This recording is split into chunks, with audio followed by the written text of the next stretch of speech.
How do you ask for the sale? Like, it's not monumental. In fact, if you've run like a good discovery process and you work through the proposal and the presentation, by the time you get to the point that you want to ask for a decision, it's really anticlimactic. Asking can be as simple as you working through your piece. Here's what I recommend. The investment level is this. You pause for just a second. Is there any reason not to move forward today? Once you've done that, like once you've laid out all of the information, right? Because at this point, you should have addressed their problems and their pain points. You should have addressed the gap between current, future state, like all the stuff that goes into like sales fundamentals and consultative sales.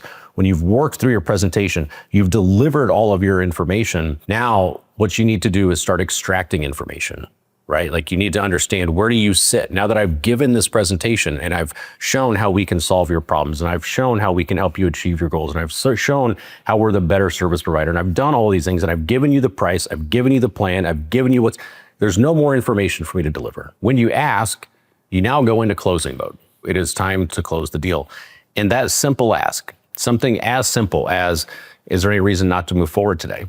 What you're doing is it's respectful, it's polite, it's not cheesy, it's not salesy. Is that not the question that you want to know, right? And so that is the opportunity, that's the impact point. And if the answer is no, meaning yes, like, is there any reason not to move forward? They say, well, no, not really. Fantastic, excellent, right? Like, let's move forward. Like, let's keep this process rolling.